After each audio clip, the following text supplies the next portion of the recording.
So what is going on? I need to buy a dedicated set of headphones for the desktop. I don't know. Shouldn't Bluetooth be able to do a smooth handoff between different devices? I don't know. It's supposed to, especially with the Apple products, but even then, sometimes I don't think it's that smooth. I know with the It's upcoming not OS releases, my face. oh, the upcoming OS releases this fall, they're supposed to make it even. It's supposed to be even smoother, where it's even smarter going between like your phone and your desktop. But Okay. we'll see how well that actually works out. We shall see because right now the handoff between my Apple desktop, which I have a Mac Mini, and my iPhone X is horrible. Hmm. So I will uh, I will disable Bluetooth on my phone when we record until it can hand off, and then hopefully that fixes things. Cool, cool. What else is new? What else is going on? Well, it's back to school, Hmm. so that's interesting. I'm sure it's an interesting time for your wife going back to Hmm. school as a teacher. It is. Yeah. One of the things we've been doing the last couple of weeks is setting up, excuse me, dedicated workspace for her here in the house. And this is great. You just gave me my segue. I gave you your transition and unknowingly. It's like we almost planned it, which we didn't. We didn't We talk didn't. about We this we just get on beforehand. and talk. Um, so when she was basically given 30 minutes notice back in March about going virtual. Right. And in her school district, it was supposed to be a hard 2 weeks. We're at home. Like it was basically 2 weeks. And then we go back. And the first couple of weeks, they actually didn't do any kind of instruction. And then it was like, okay, we're actually not going back into the building. So we need to figure out virtual instruction. So she worked from the kitchen table. I Mm-hmm. worked down here in the basement, which was our shared workspace. My desk is here. She has an iMac, which desk right over there, and she would work from there. But then when as the summer was going on, they started talking about the back to school plans. There was going to be a hybrid model. There was going to be this, but then I started getting the distinct feeling that it was going to be all virtual. So about a week before they announced it, we sat down and talked. I'm like, we need to make sure we have a place to work. Just because even if you go back hybrid, I think there's going to be a chance where there's going to be long stretches where you're virtual. And she was working from the kitchen table Yeah. because everything was supposed to be temporary. A lot of the instruction was asynchronous. I'm like, if it's going to be virtual start the year or something like that, they're going to be expecting more. So we're in a 3 bedroom row home, and the third bedroom has over the last 2 years kind of become like our storage room, our overflow storage, our extra closet space, this Your and the other junk thing. room. Right. Yeah, pretty much. Like everybody's got that one room in the house where Yeah. stuff just piles up. Like Let's I'll just get to it throw it in that later. room. We'll Yeah, get to it and yeah, later. It's our exactly. And inbox. I'll get to that later later. becomes 6 months later. Yeah. So we've been clearing that out. Like I ran to Goodwill yesterday and took like 3 big bags of stuff and some extra luggage which we haven't used. And it actually felt really good to get that out, but that's a whole other story. I digress. So that's become her workspace. So um, the desk we have right now in the basement actually isn't going up there. It's actually pretty big. It wouldn't fit in there. So I found a nice little desk on Wayfair. We've got the iMac set up for her up there. Um, so she's going to have her workspace upstairs. We definitely couldn't use this space with her being remote because imagine as you and I are trying to record now, her Yeah. instructing, giving live instruction to sixth and seventh graders. She was in the workspace during our last recording, right? She was, but that was just her, and she was just doing some photo Right work. before school teaching started. Yeah, so I mean, she was just doing some work on pictures and things like that. Her mom's birthday's coming up; it's a milestone birthday, so she was pulling stuff together like that. So, but it wasn't like live instruction. Yeah. So, I mean, that gives me my segue into this because so it's been a while since we've talked about remote work. So I wanted Mm-hmm. today talk about the good, the bad, and the ugly of working remote because just like my wife many people were thrown into the remote work lifestyle. Like I just thrown into the deep end back in March and had to figure it out. And some Yeah. people they thought it was temporary, a month or so. So they would again set up at the kitchen table or set up somewhere else. But now we're 5 months in. And like while there's some that have started to go back to the office, many are still remote. You have teachers right now that are trying to figure out how am I going to provide students with live instruction from my house. Um, so in past times that we've covered this topic on past episodes, we've covered things like how to be successful being remote. And I mean, that really focused around people like in our industry or similar industries, people who have every intention of working remote. Um, but today I want to talk about like what are some of the common pitfalls of working remotely, especially for those people that again were thrown into it in March. They're still living it now, and there's potentially no end in sight. Um, what are some of the bad side effects of working remote? We've also talked a lot about like the positives we've seen from working remote, but there's definitely some negatives that need to be mentioned. For sure. And then of course, like what are some of the benefits? But I don't want to talk about the obvious benefits that we've talked about before, like no commuting, more time, this, that, and the other thing. So that's really what I want to talk about. But so let's talk about like you know what are some of the or let's actually start with this. So you mentioned back to school. So I'm Yeah. assuming your kids are getting ready and geared up for back to school. What's the school situation like for you in Utah? So we have been given the choice. We were given three different options, and this is specific to our school district. They are handling things on a district by district basis. So depending on where you live, it may be completely different from the options that we have. In our school district, we were given three options. We were given in-person class, just normal going back to school with whatever precautions they're trying to put in place, but in-person teaching. Uh, Remote instructor led, so the teacher that you were assigned to in the school district, but you're learning remotely with their assistance. And then the third option was home led, so the parent led. The school district would provide some resources, but designing the curriculum, the pace, the schedule, everything is designed by the parent. Um, we selected the remote option with the teacher led. I imagine this has to be incredibly difficult because we're basically asking the teacher to run two different styles of classes because they're now responsible for in person and remote learning. And apparently, we were in the far minority. 95% of the parents chose to send their kids back to school full time.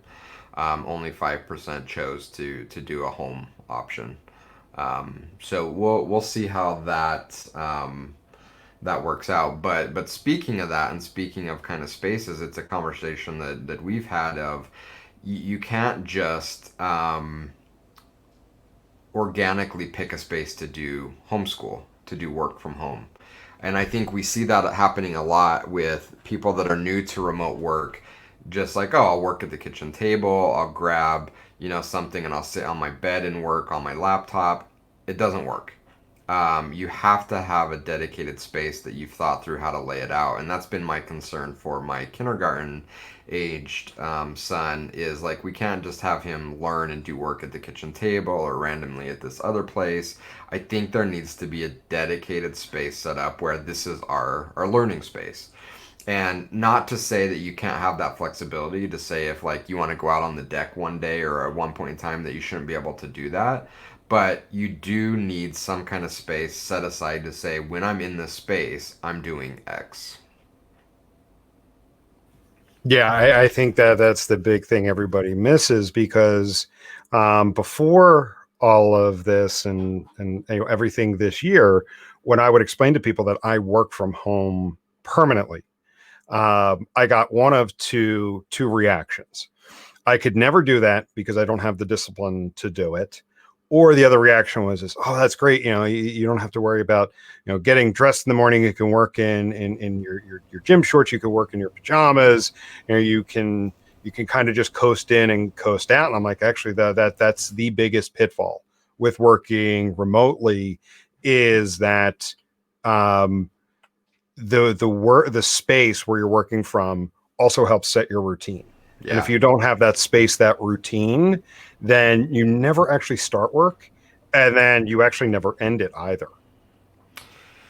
Yeah, I think you're absolutely right, and the rolling in and out is something that I still struggle with. And I know that there are days where I make it more deliberate. I get up, I make some coffee, I take a shower, I get dressed. I feel much better. I'm much more productive. But honestly, that's not most days for me. Most days it's like, okay, throw on a shirt and just kind of roll in and just kind of get to work. It's not a healthy setup.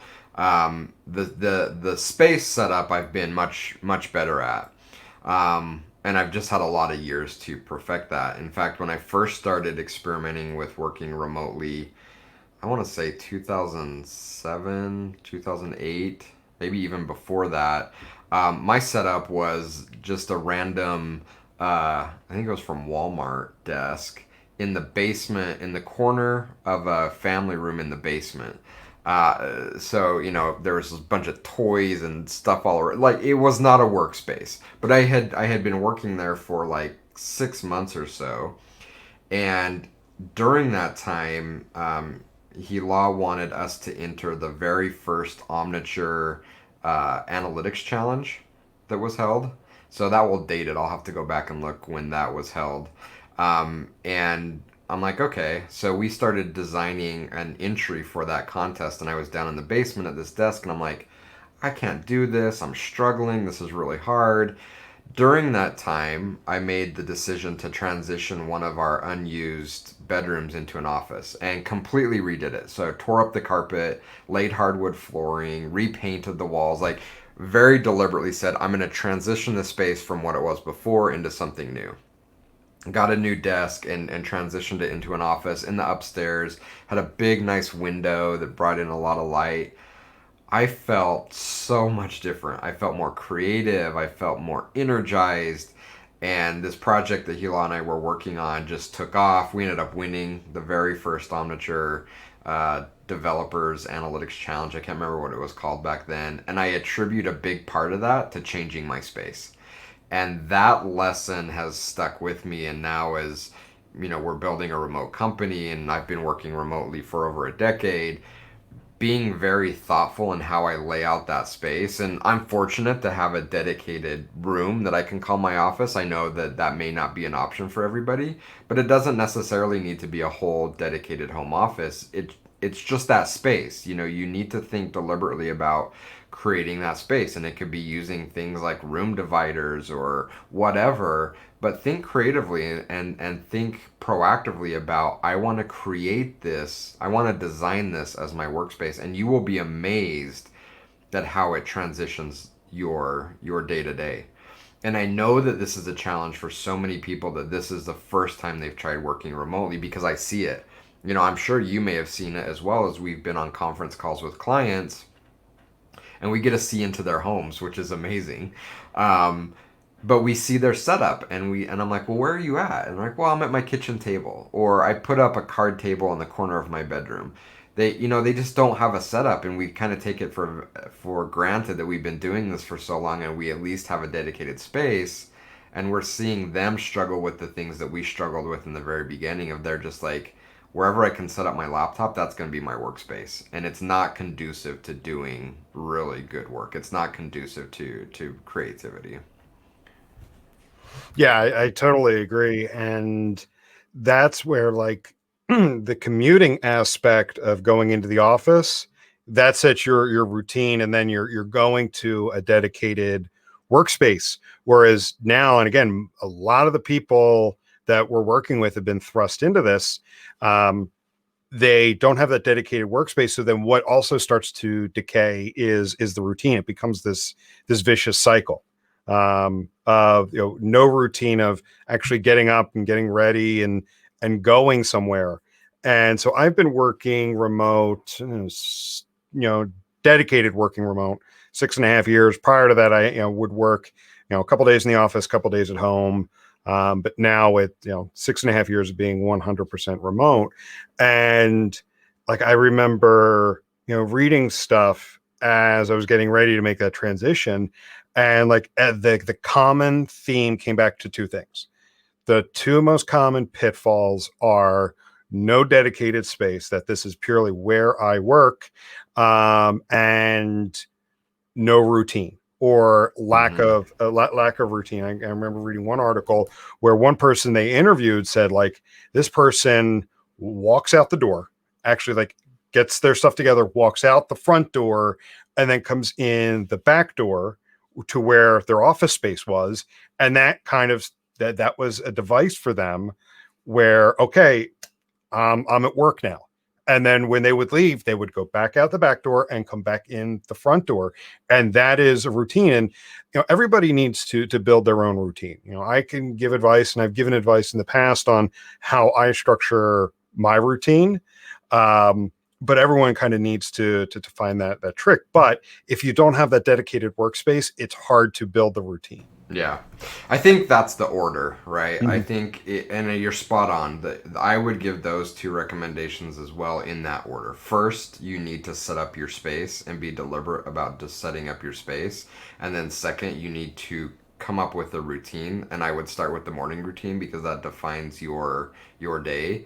And come up with something that works for you. Again, there's lots of examples out there. I love that example. I hadn't heard that one of going in one door and out the another door. I read a story of a lady that bought a shed from Home Depot and ran some electricity out to it and basically put an office out in her backyard because she Mhm. she needed that physical distance from the house to get into Mhm. the mindset. So there's those extremes and probably everything in between.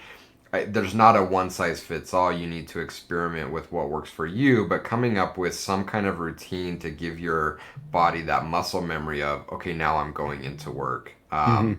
is critically helpful. But having the location first is necessary, to Agreed. make that happen. And there's nothing wrong with changing it up, like you had mentioned before, Yeah. going out on the deck.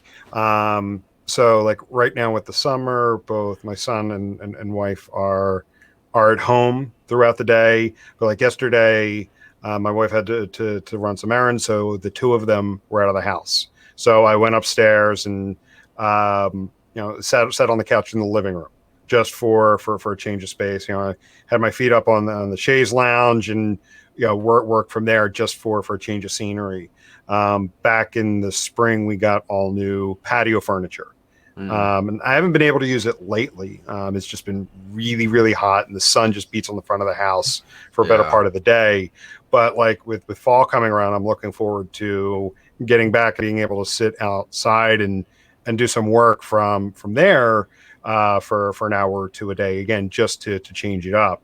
But if you don't have that one place that you go back to and say, this is where I work, migrating from the couch to the patio furniture to the kitchen table doesn't give you that kind of consistency. Yeah, no, I completely agree. And it is important to take advantage of that, right? We've talked about it on previous podcasts and talked about it internally, is that it's one of the things that you need to prioritize as far as working from home is taking advantage of working from home. We hear the opposite when you talk to management types that worry about working from home. They constantly say things like, well, what if they do, and then fill in the blank, right? What if they run out to their kids' school and do something in the middle of the afternoon? What if they do the laundry during the workday? What if like this whole list of things that worries managers about people working from home?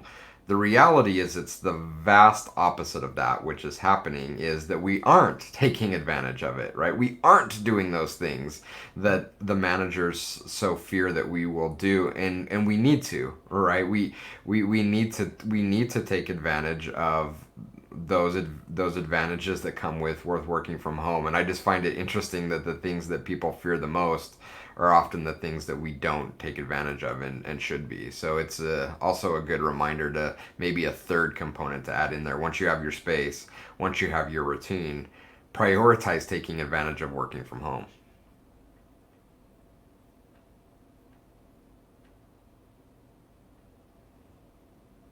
And Jim is frozen. Frozen Jim, frozen Jim. Frozen Jim. All right. And he is back. Yeah, of course it was great. You were going on this great. Yeah. You were No, frozen, and then I was singing this great song about you being frozen. It was nice. awesome. Yeah, my connection dropped, so I apologize, but I am back. Okay, you And are one of the back. things I like about this platform is it keeps going. So it's not like it stopped and we have to restart. It just whatever you were saying kept going, even though I, as the host, dropped. That is a good thing. Yeah, Yeah, so hopefully it captured my good thing that I was saying, which I've now forgotten. So yeah. taking advantage of working from home. Yes, We need taking advantage of working from home. we need to do that more. I mean, Um, otherwise we're losing out on a great opportunity. yeah. So working from home definitely requires a level of discipline. Mm-hmm. Both getting work done, but also ending work and getting and not being at work, because that's to me one of the bad side effects of it is it depending upon the type of person you are, you actually never leave work, because you were Yeah. talking about and taking advantage of it. There's those managers that have always kind of been hesitant to embrace remote work. It's, well, what if they're distracted by doing the laundry or doing this or doing that? Well, what about those people? And I'll admit I'm one of them that have trouble shutting down. That's one of the Yeah. negative effects is the Yeah. trouble to shut down. Like it happened again last night. I put the kiddo to bed. My wife went to bed, and I was up until midnight trying to get stuff done. Just with the amount of things going on at the moment. And again, next thing I know, it's midnight. It's like, crap, maybe I should go get some sleep. So, I mean, what and do you it, see as some of the bad side effects? and again, I think it's a tough balance because you don't want to replicate the office per se. Meaning, Mm-hmm. one of the values of working from home is flexibility, is the ability to design your own day. So I think as long as you're being deliberate about that and saying, you know what, a couple nights a week, I know I get the most work done from 9 p.m. to 11 p.m. You should absolutely be able to do that as long as you're deliberately designing that into your routine. The trap is when you're not deliberate about it, and to your point, you're just always on and always working. Mm-hmm. I think we had an episode. Sorry, I keep bouncing my desk. Yeah, I I think need to link that up. we had an episode I think titled "Out Being Always On," always being on, or something like that. That's the problem. That's when it becomes dangerous. Is that when you're not deliberately designing your day and you're just always in work mode, you tend to suffer burnout. Like we need the downtime. And Mm-hmm. yeah, I think you were texting me last night at like 10 or 11 o'clock your time. And I'm like, what's Jim doing here? He's thinking Yes. about work.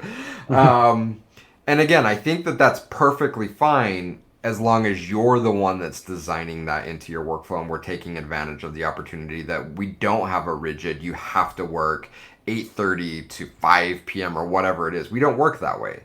But also don't fall into that trap of just being on all the time because that is dangerous, and link that up somewhere because that is Mhm. a good episode to go back and listen to. um, Again, I find it fascinating that all of the things that managers worry about as negatives of people working from home is the opposite. What if they do this and this when they work from home? Actually, they don't. What if they don't get any work when they're done when they're at home? Actually, they're working more than the people that are in the office. It's Mhm. just it's a fact. It happens all the time. People working remotely for the most part work more hours, produce more work than their colleagues in the office. It's just a fact. Mhm. So the things that they're worried about are actually not happening. The things they need to be worried about are the fact that they are probably working too much, that they aren't designing their day, that they are just always on. Those are the things that managers should be worried about. Mhm. Not are they actually working or not. Yeah, and you actually bring up a secondary point there is as far as like generating work, one of the reasons why people have that misconception that when you're in the office, you produce more work because you're there versus, at home. But, one of the reasons I think you're going to see people work, who work from home produce actually more work is that it's easier. It's easier to just work with blinders on and forget that you work with other people. In the office, there's, to use a cliche, and I'll link up the cliche episode too. Yeah, like there's the water cooler talk. Like I Yeah. can't tell you how many times when I would work in an office, someone come over and ask a question, we'd start talking. We go through their question. We'd start talking about other things. It's like, oh, let's go grab a cup of coffee. So we'd wander, and then 15 minutes later, we're still Yeah. shooting the shit over a cup of coffee. And that's kind of one of those ways to just kind of, you know, um, kind of blow off some steam. Whereas from home, like, I'm, I sometimes realize like, crap, there's 2 or 3 days will go by and there's certain people we work with I haven't talked to. It's like, crap, I should at least say hi, and like make sure that I'm kind of generating some version of that virtual, chit chat you usually get in the office. Yeah, no, you're right, and that's a good segue into something I've been thinking about as well from a business perspective, from just a health of a team perspective. It's an important thing to prioritize and figure out how to solve for. Um, there's lots of companies that are trying to solve that with technology. I think if you take a technology first approach, it's probably going to fail. It needs to be some kind of a cultural approach first. But yeah, I mean, there needs to be some of that, but that also needs to be put into balance. And that may be the common theme for this episode, is that really finding some kind of balance is key for being successful working remotely. Because I think I'm the opposite for different reasons. And I was thinking about this the other day. I was thinking, I wonder if I should get a membership at a co working location or look at renting an executive suite, because I noticed that I'm like, I am not as productive as I could be. There are so many distractions happening around me. People coming to the door, kids wanting things, like stuff happening, that it's like I can't just sit down for an hour and crank out work. And I'm finding myself frustrated. But then I thought, how is that any different than the office? And maybe it's giving us insight into the office that, we don't have this pure environment, especially when the open office floor plan was all the rage. It's like, how are we getting anything done? There is so much happening around us. I think back to my days at Omniture when we were in an open office floor plan, and we were a consulting organization. So you can just think about the chatter. I've never worked in a phone support center, a call center, but I imagine that's got to be completely distracting with just everyone on the phone at the same time. But that's kind of how a Mm-hmm. consulting organization is with the open floor plan. You just hear everyone on the call all the time, and then people throwing like balls back and forth over top of the cubes and other, like, so much going on. It's like, how can we focus and get anything done? But now I'm struggling with that from a remote capacity. So again, it's a tough balance. You want to take advantage of not being in that open office floor plan. You want some of that focused time to get stuff done. But again, you also need to be cognizant of the fact of we also need interaction. We can't be locked in the basement for 12 hours a day doing work and not have any human interaction. So how do we strike that appropriate balance? Yeah, totally. And I've been actually feeling something a little different. It's related, but it is different in that. So all three of us have been home for the last 5 months. And before this, we would have a routine. My wife would leave for work at 7:45 in the morning. I'd get the baby together and get him all set, take him off to babysitting at 8:30. I'd come back and start my day, and next thing you know, the two of them would be home around 4 o'clock. But now all of us are here, and it's almost like I've been finding myself like needing like, okay, I just need 30 minutes of quiet time. Because beforehand, like my quiet time would be lunch, where I could be able to go upstairs to the kitchen, get something to eat, and just kind of sit in peace and quiet for 30 minutes and collect my thoughts. But now I jump from meeting to meeting. answering emails, getting work done, and then I go upstairs, and then the kiddo's there, and my wife's there, and you don't want to ignore them. Mm-hmm. So it's like at night sometimes, like she'd be like, "Oh, ready to go to bed?" I'm like, "I just need 30 minutes. Like, give me 30 minutes by myself to just like because I'm an introvert, and like that's the thing. Like Mm-hmm. I need that time by myself, and it's not to come across as like that again another cliche that me time. I don't mean it that way. It's just I need 30 minutes of quiet to decompress, clear the head, and then go to bed. Because what I found, one of the things I had found, one of the side effects I had found with all of us being home after the first few weeks was I was going to bed with like all of these thoughts, and I actually wasn't sleeping well. Like it was keeping Mm-hmm. me up because my mind would not shut off. Yeah, for sure. I'm very I'm very similar. It's like when the house gets quiet and dark, the mind starts to race, and then it's like 2 in the morning. You're like, well, I just want to go to bed. I just want to Yeah, sleep.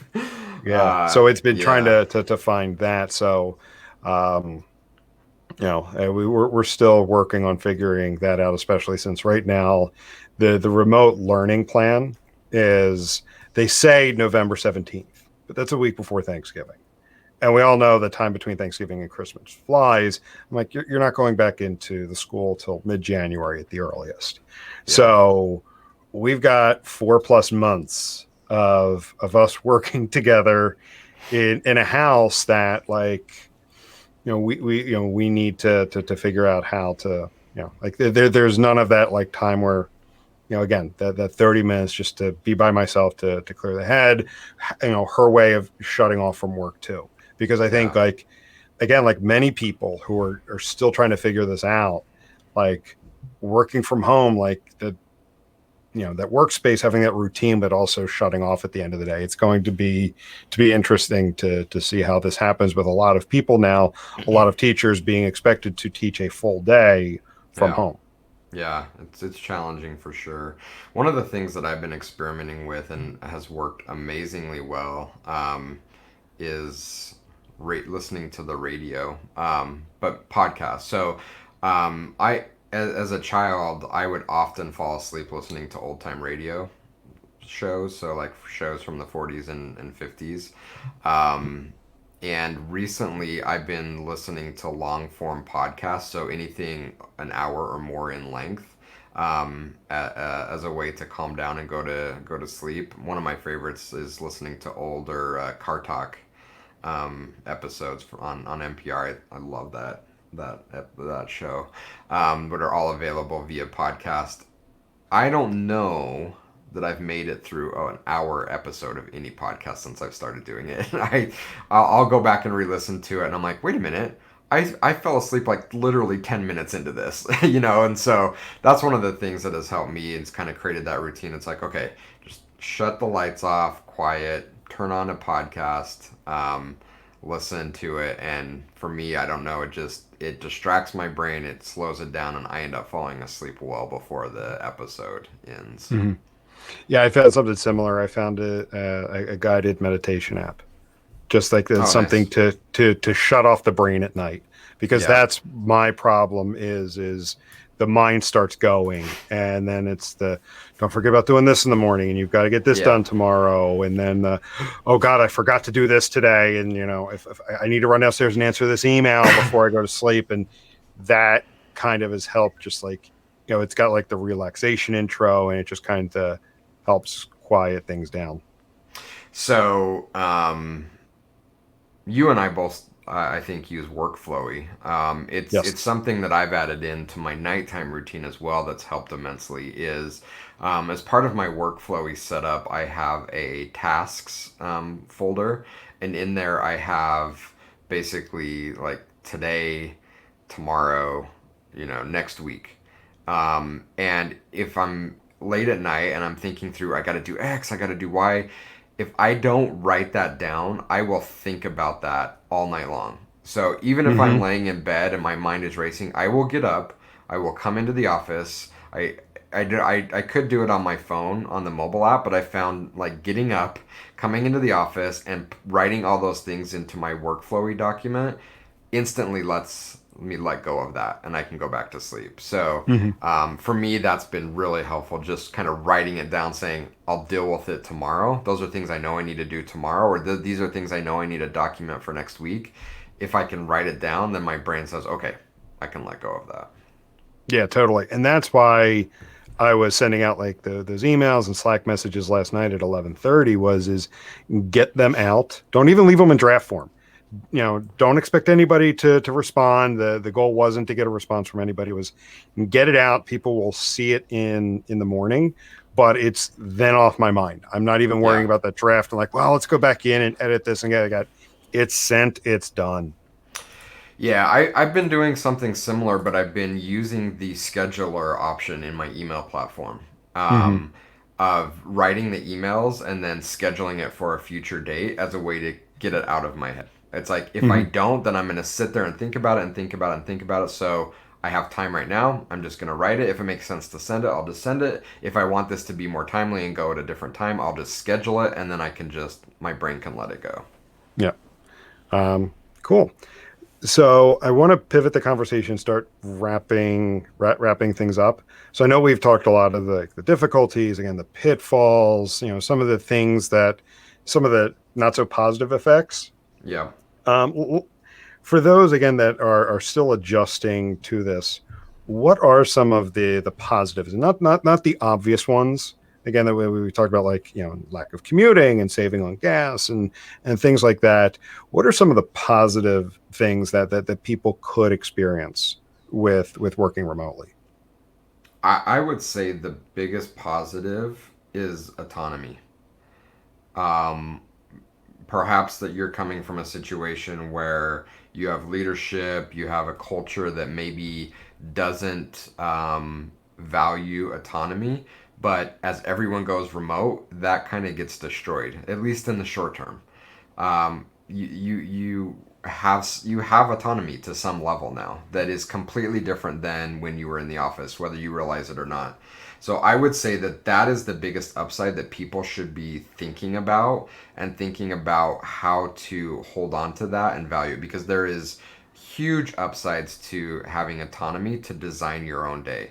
And that's not to say that you don't have specific expectations or things that you need to fulfill, but again, being at home, you have a lot of control you didn't have in the office of how do I want my office to look? What's my workspace going to look like? When am I going to do this? When am I going to go to lunch? Like, those are things that you may not be thinking about that were not in your full control, but they absolutely weren't.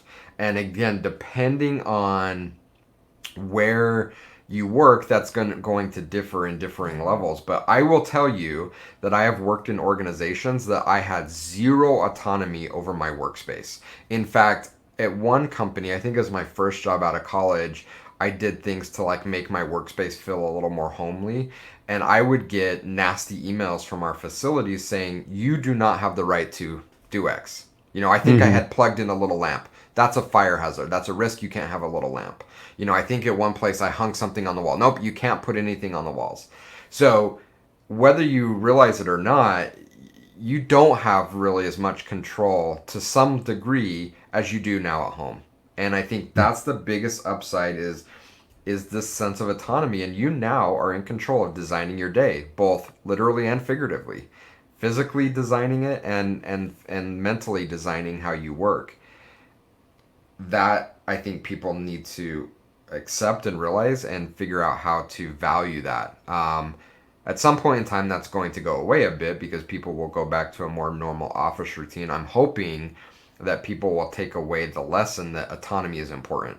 I'm Hmm. hoping that managers will realize that trusting employees and allowing them autonomy creates more valuable output. And I'm hoping a little bit of that creeps back into the office where they allow their team to have a little bit more control over how they design their surroundings and their workday. Hmm.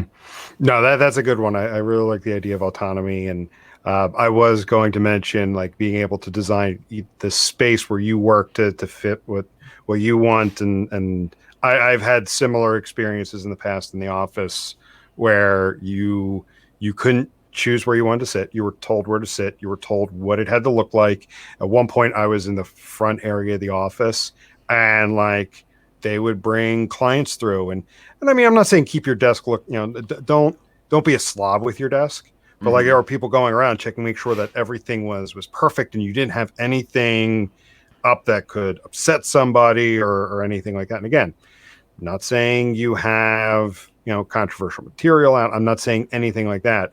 I'm just saying like you could, they wanted your desks in that area to fit something, and whether you were comfortable there or not. So I'm going off on definitely on a tangent there. No, but But it is an important one, and again, mm, I don't think we realize how important that is and how much out of our control that has been. One funny story I have is I worked for an online dating company, and developers tend to like dark places, mm-hmm, and the developers wanted the lights off. Management said no, lights have to be on. And the reason why lights have to be on because it's unprofessional looking to have the lights off. And what if customers come through? Like customers, like our customers are single people looking to get dates. Like who's coming through our office? But so what ended up happening is the developers ended up using construction paper and cardboard to build kind of shades over their desks so that they could have it darker, and that was frowned upon as well because that doesn't look professional. We need to have the again, like very simple things that we don't even think about that we now have full control over what is comfortable for us. We didn't have that ability to certain degrees in the office. Now's the mm-hmm. time to embrace it to its fullest Yeah, and take the definitely. lessons you learn and inject that back into the culture when you go into the office. Mm-hmm. Definitely. And the other piece related to that is flexibility. You Yeah, Now I think with the current situation with people working remote, I don't think everybody has the same flexibility as everybody else. Again, we go back to using my wife as an example. She's hearing, as she's starting to get information on what the first half of the school year is going to look like, and where to kind of get through the end of last school year, they just did asynchronous learning. Now it's going to be synchronous. mm, It's going to be, she's going to be expected to start at 8:30 in the morning, be logged right. in, and be. I'm not sure what platform they're going to use. Yeah, I think that's still what they're working out. But logged in online, talking to students by 8:30, going through till 3 o'clock.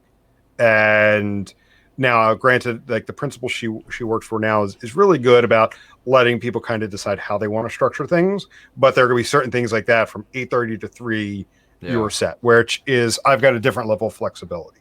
that's It's as right. long as stuff gets done, clients feel like they're getting what they need in an amount of time. It doesn't matter when I do it. Yeah, But that being said, she's going to have other flexibility she didn't have before, and then yeah. that's something to definitely embrace.